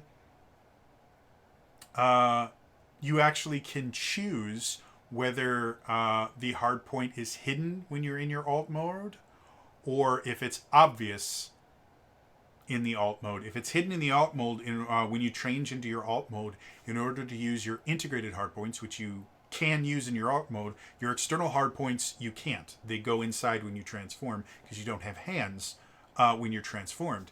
But your integrated hard points you can.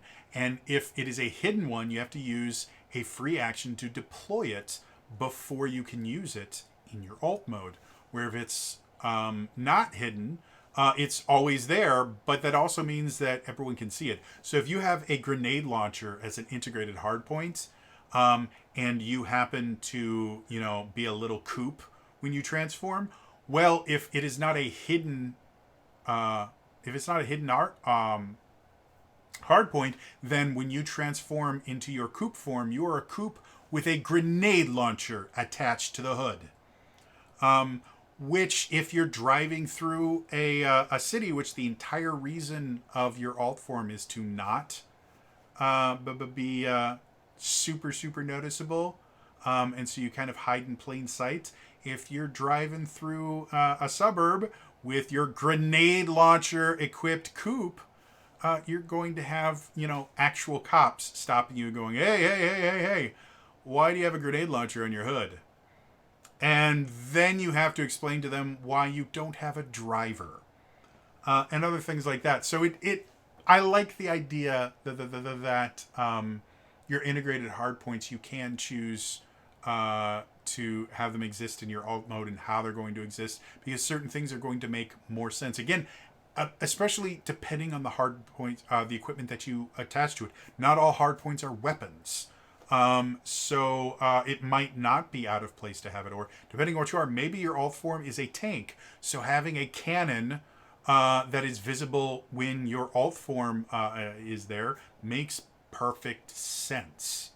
The other thing that's interesting about the integrated hardpoints is unless they are reinforced, which is an upgrade that you can get for them, if you move, you have to downshift whatever skill you use to attack with them.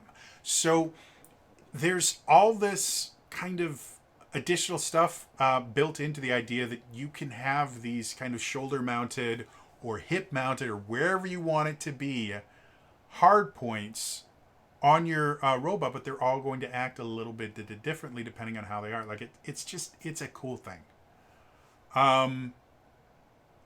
Again, just like GI Joe, you don't buy new stuff in the magic item store.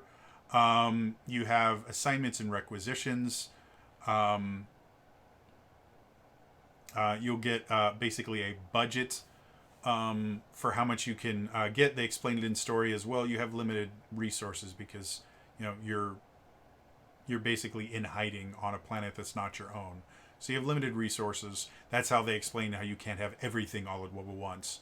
But the equipment, like if you've played an Essence System game, if you read that, the equipment system makes sense. When you start at level 1, you have your standard issue stuff and mission critical stuff, and you're probably not going to get a ton more than that. But as you go on missions and things like that, you'll be able to start developing and creating more things, and then you start really getting some cool stuff. And again, depending on the equipment that you give your Transformer, it's going to change how your Transformer plays, and it's going to affect the skills that you want it to take. It's going to affect the essence scores that you want to improve. Like, equipment is another aspect of your character compared to like D&D, where magic items are cool, but for the most part they're like they have like a single use that you will use them for, and everything else is built into your character. No, the equipment that you load your character out with is going to change how you play your character pretty drastically, and I like that. It's more ways to make unique characters. Everything makes sense here. One of the big issues I had back when I was just reviewing Power Rangers was the stun type damage was really confusing to understand. They fixed it in G.I. Joe. It remains fixed in here.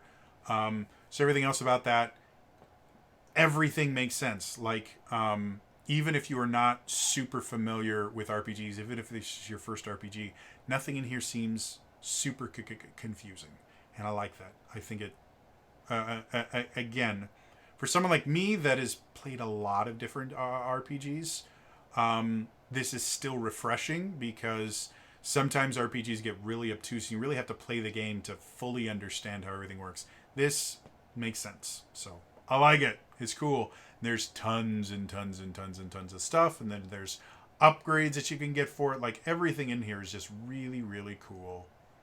I like it. I love the upgrade system of the Essence that's built into the Essence system, because it's just really, really cool.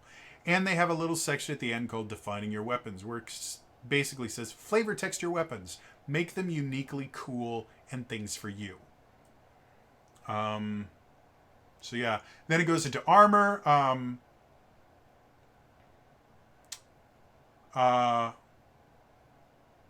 Armor is built entirely through upgrades. So it uses the upgrade system. It's, again, exactly what it sounds. Kits, we've talked about them before. They're effectively like healing kits in D&D, where they give you a set number of uses that you can do them for a set number of the things. A lot of time kits are going to be mission critical stuff that you're just given, but you can make them as well. And they have a specific section talking about acquiring kits. How would you get them? Why would you have them available to you, etc. And then they have support equipment. They have a thing about vehicles. You can actually they actually have vehicles for Transformers. So the picture they have in here for vehicles shows Optimus Prime riding a really slick looking Cybertronian chopper. Or I guess it'd be more akin to a crotch rocket. It's a motorcycle that's really, really cool. Low rider, like that. It's got guns on it. Like, it's a really, really cool artistic thing. So they have vehicles specifically the one I'm talking about is called a large capacity motorcycle. So as a robot, you can ride vehicles, and they also have regular vehicles like an auto transport trailer or a personal open trailer, things like that. So they have vehicles, which I just find that hilarious that robots that can change into vehicles can also ride vehicles while they're robots, which again has its place in the movies and in the cartoon and everything. Like they did use stuff like this, so I love it. I think it's cool. Moving on, Chapter 9. Combat. It's the same combat that is in every Essence system. Um, Again, the way that combat works in general, the scene starts, everyone rolls initiative. Initiative is a skill. You can invest skill points in it to get a higher initiative. Makes sense, right? The interesting thing about how combat works is the number of actions that you get is based on your speed score. If you have a speed score of 1, you can only move or do a standard action, not both. Speed score of 2, you can move and do a standard action on your turn. And a speed score of 3 or higher, you can use a move, a standard action, and a free action for each point above 2 you have. So if you have a speed of 5, you can move, you can do standard action, and then you can do 3 free actions. And free actions are things like, pulling or stowing a weapon, inputting a passcode, using a simple item, things like that. One of probably the most commonly used free action is called aiming. If you're using a ranged weapon, you can burn a free action to aim, where right before you use your standard action to attack, you aim and you get to shift up for each free action you spend aiming. And you can do up to 3 of those per turn.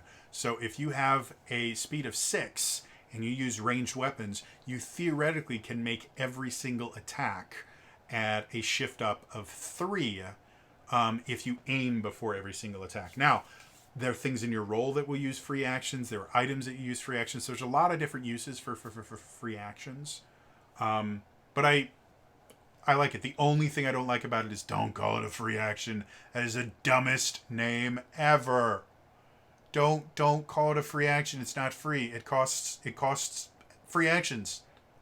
It is so bad. And at literally every other RPG that uses the term free action, it means something that doesn't require any actions because it's free. Ugh, it annoys me.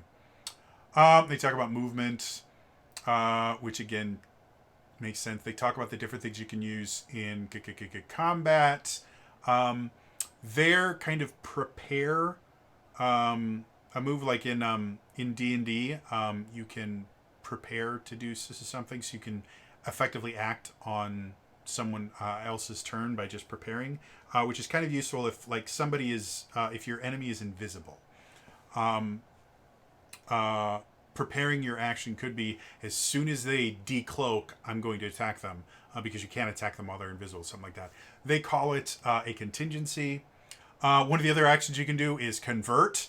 That's changing into your robot form. I love this so much. Or it's changing either from your robot form to your alternate form, or your alternate form to your robot form, or if you have multiple alternate forms, going from one alternate form to another alternate form. It's just great. I love the fact that that is a thing. By the way, that takes a standard action, but there are a bunch of different, I think there's some perks that do it, and there's some roll features that allow you to do it faster. So you can use it as a move action, or I think there's at least one that can do a convert as a free action. So yeah, they have a help action called lend assist. Your standard stuff that you would expect in any RPG. You have shoving and tripping, armed attacks or unarmed attacks, ranged attacks.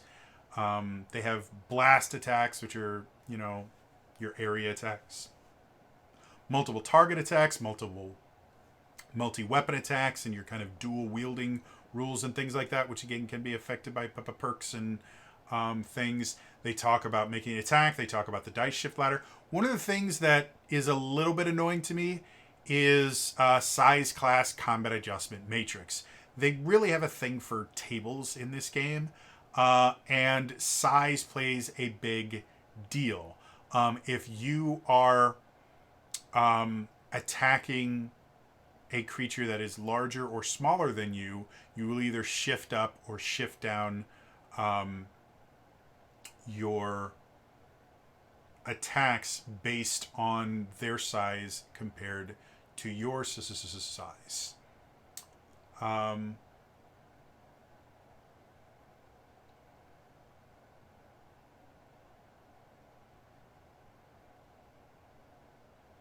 And that's true about ranged or melee attacks. So it's not like melee characters have a significantly worse time because they have to deal with size. Everybody has to deal with size in the game, which I get it, but for me, this is complexity just for complexity's sake.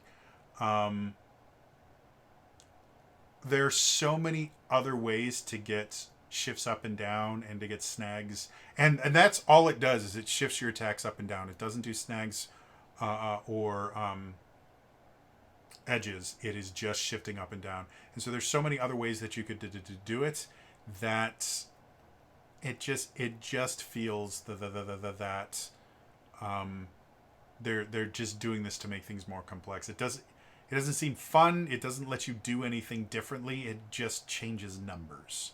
So I'm generally not a fan of that. Again, I understand why. I just think this was something that you're like, well, what if, this is a rules lawyer thing. It's like, well, I'm fighting Unicron and he's the size of a planet, so I should have no problem hitting him. Why do I have to even make an attack roll? Well, now we have a size class adjustment matrix. So, yeah, again, I get it. I'm not a huge fan of it. And they do actually give kind of a description of what size classes are. So, like, a large thing is anywhere between 8 feet to 15 feet tall. And it says how much it uses on a map and things like that. So, yeah. They do have a really cool thing where they show the sizes of the different Autobots and Decepticons. It has them just standing next to each other. Like Optimus Prime is huge, Wheeljack is large, Starscream is large, Megatron is huge, things like that. I like that. I think it's cool. And then they talk about, damage and repair, other stuff like that. They mention the idea that if you lose all your health, you become defeated. And it's up to the GM to decide exactly what defeated means. It may mean that you die, but there are ways that you can be healed and things like that. So the GM has to kind of make the decision, okay, well, what exactly does defeat versus, being actually dead? When are you at the point where you can't be healed? That's left up to the GM's discretion, and they specifically mention that in here. And then they talk about vehicle mode and alternate mode combat. If you want to fight while you're in your alternate mode, which is a thing in this, and it is a valid way to use your alternate mode. They talk about ramming, like every alternate mode has a way to ram and a specific attack you can do that. They talk about crashing, which is another thing that will happen that can cause issues. It can damage your hard points and other things like that.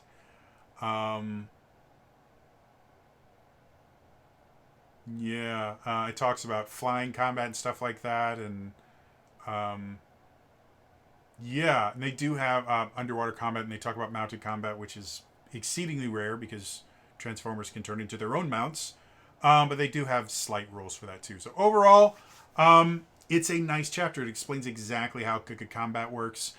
Combat can be a slog to get through when you're reading an RPG book, and a lot of times doesn't make sense until you're actually rolling dice at the table. But this one works pretty well. Like it's a generally well written combat section. So yeah, moving on. Out of my water. Chapter 10, Exploration. This is basically talking about traveling. They talk about how far you can travel per minute, per hour, per day, per turn, in a bunch of different things. They specifically have a thing for vehicles and alt modes.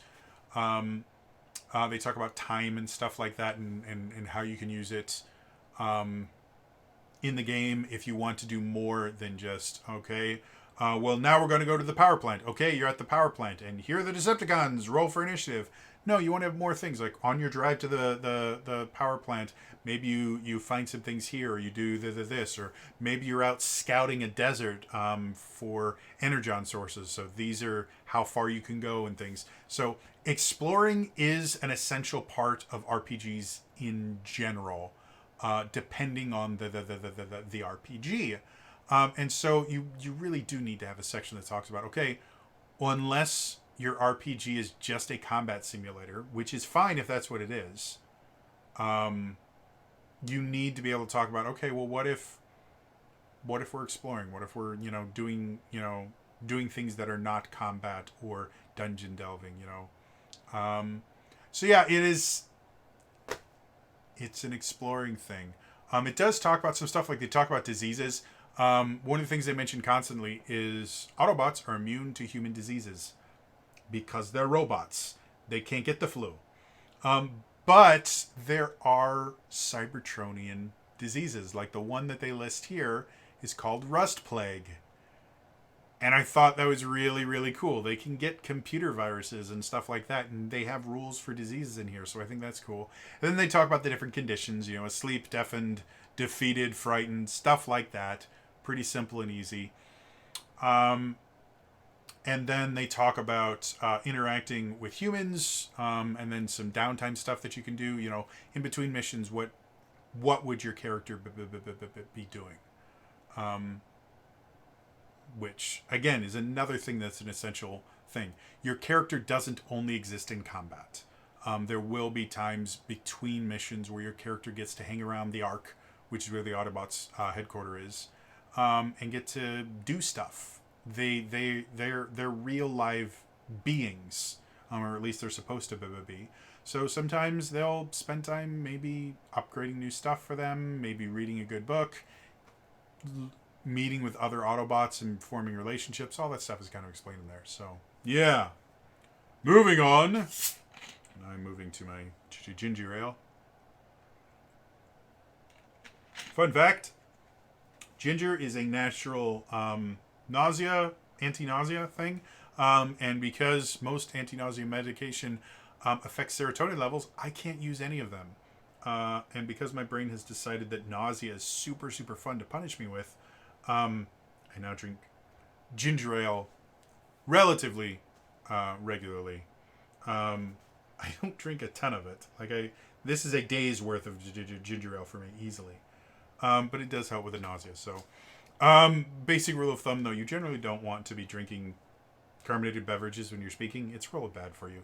And caffeine is really bad. Ginger ale doesn't have any caffeine in it, so that's nice. So, moving on. Chapter 11. Locations.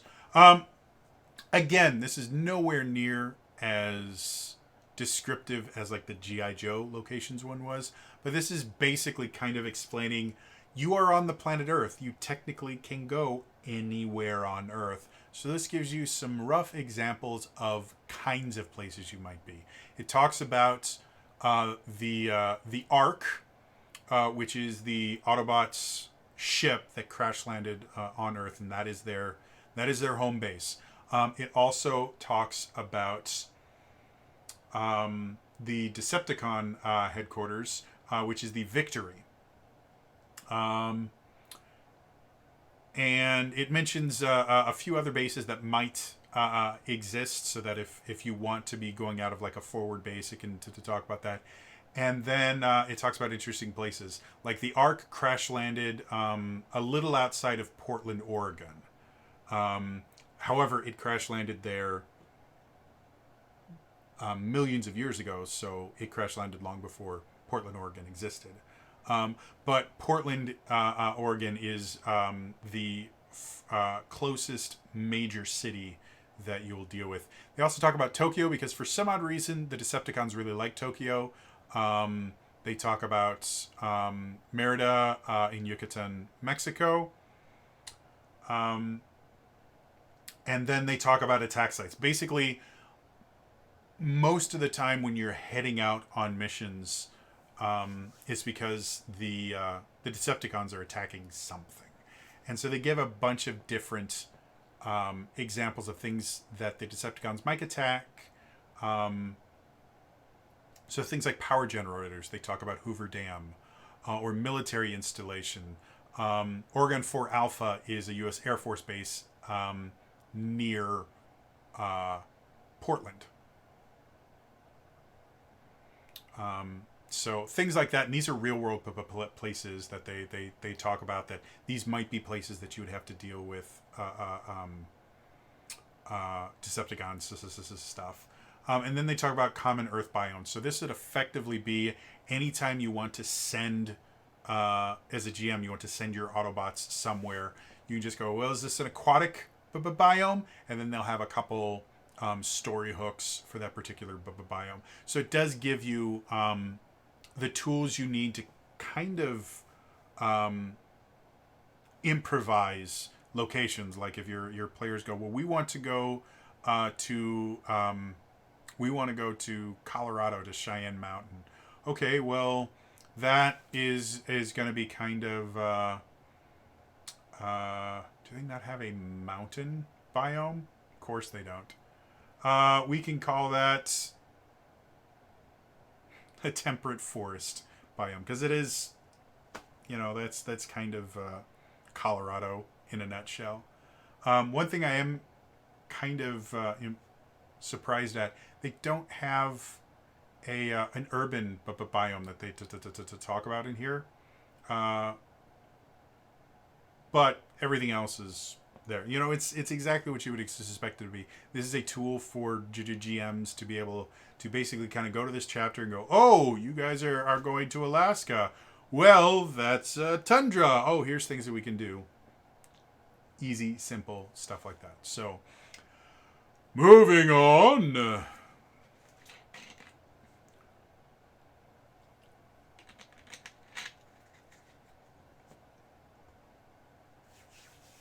Chapter 12.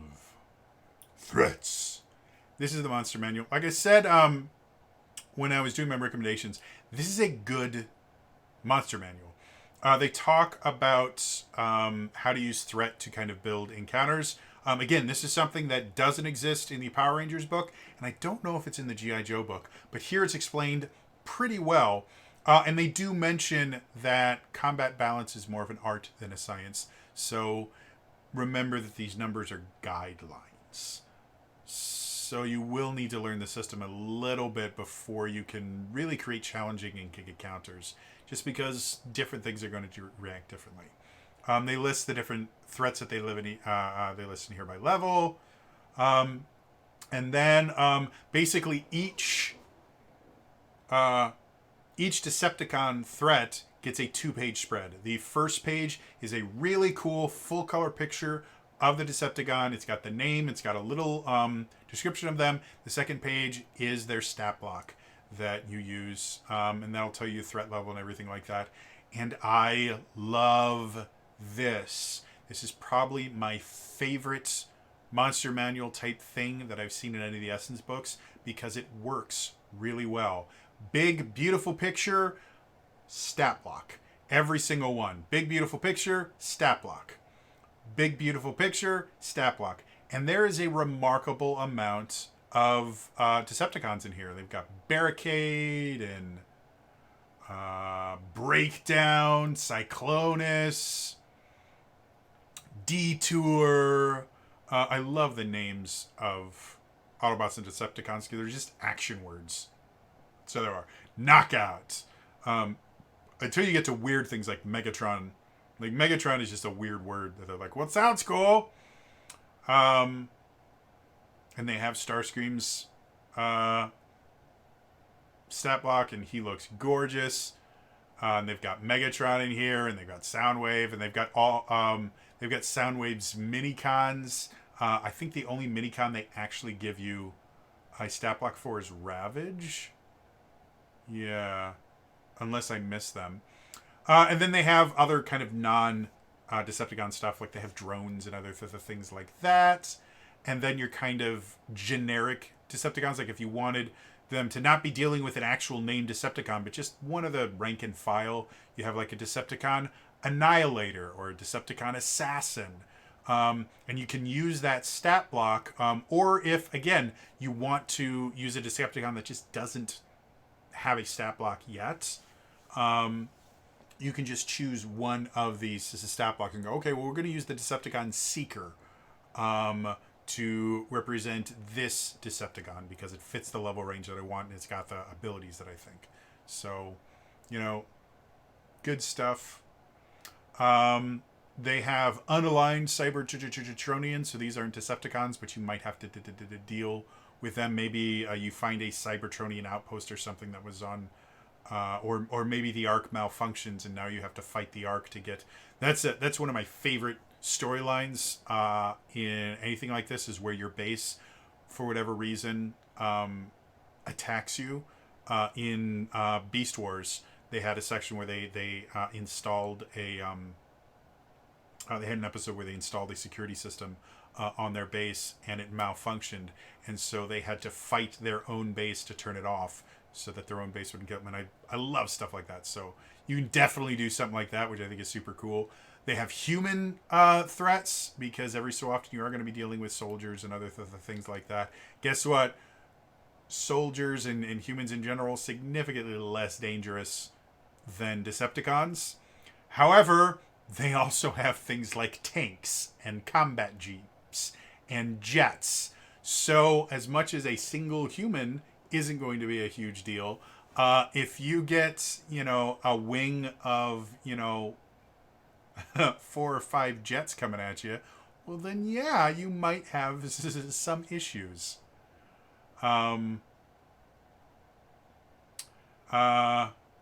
And yeah, that's the threat chapter. Overall, I think this is my favorite threat chapter of any of the Essence books thus far. So, moving on. Finally, chapter 13, Running an Adventure. Starts off with your, hey, if you're new to GM, these are kind of things that are useful. They do have a section that calls Session 0. They have a section in the Session 0 that specifically talks about lines and veils and basically the idea of learn what your players are okay with before you start playing, to avoid dealing with things that might ruin the game for someone. Things like triggers, like if perfect example that a lot of people don't think about. If you are, like, for an example, a nurse that works in a children's ward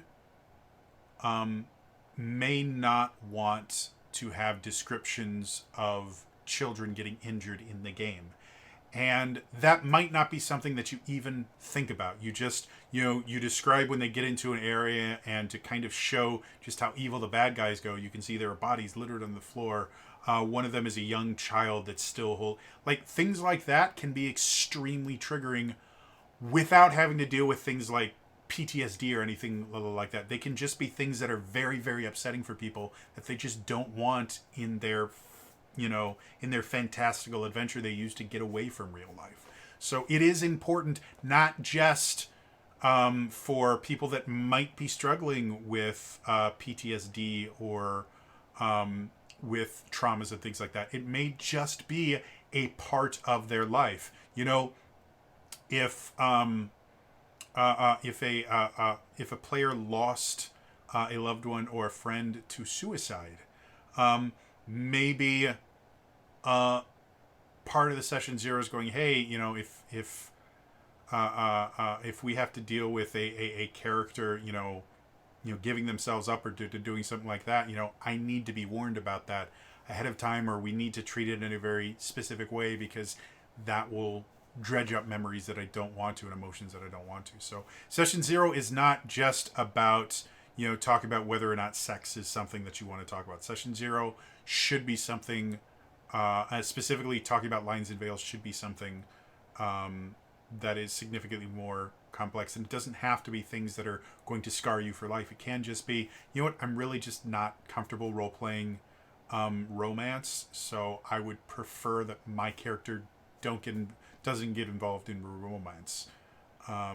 Or, descriptions of sex scenes and things like that make me very, very uncomfortable. So whenever stuff like that happens, we're just cut to black for it. Things like that. In addition, your session zero should also, have things like, hey, this is the kind of adventures that I'm planning on running. I like a lot of role play, so this isn't going to have a ton of combat. You guys are going to be able to talk a lot. Or I'm a huge fan of puzzles, so, session zero is not just this thing of, okay, is everyone okay with this? Is everyone okay with this? Session zero is a ton of different things, and it can be really useful. I myself have never run a session zero for any of the games that I run, because I recruit every one of my players personally, one-on-one, and I build their characters with them one-on-one. And I have conversations with them. So I can't technically do a personal session zero for every single person. But I have never actually done a full group session zero. I do everything individually. Different people do it different ways. This is just talking about it.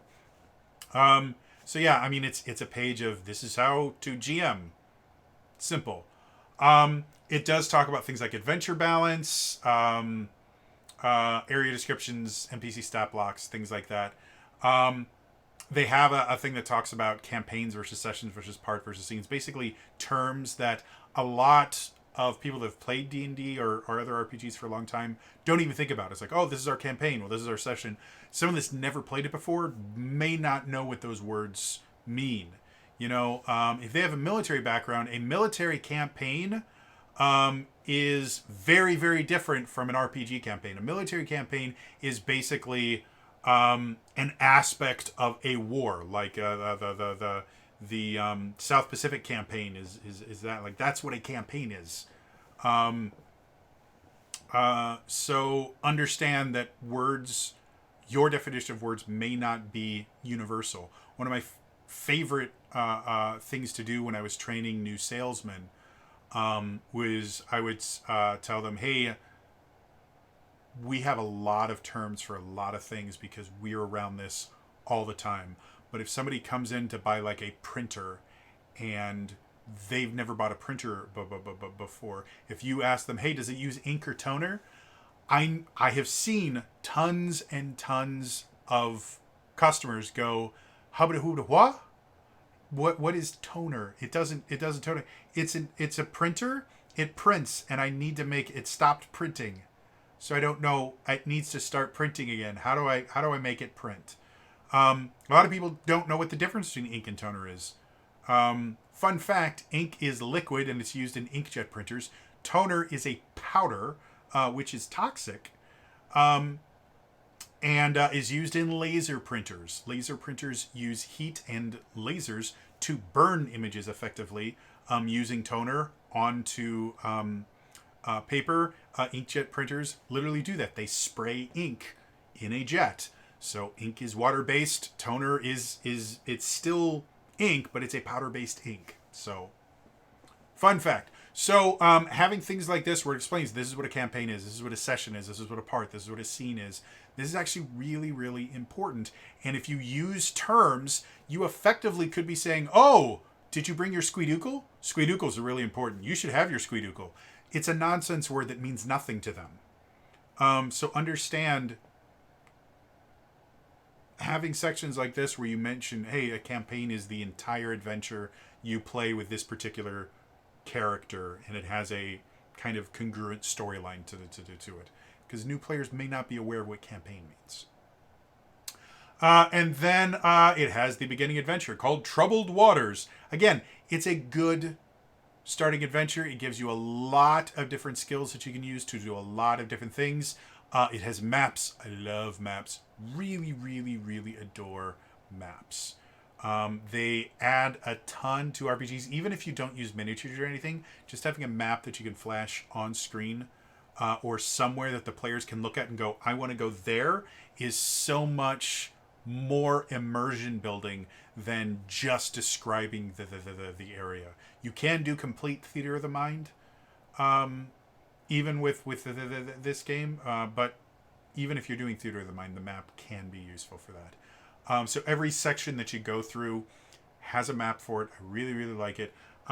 It deals with a bunch of different situations. There's some combat. There's a situation that involves you saving people from a situation that if you do poorly, humans might die.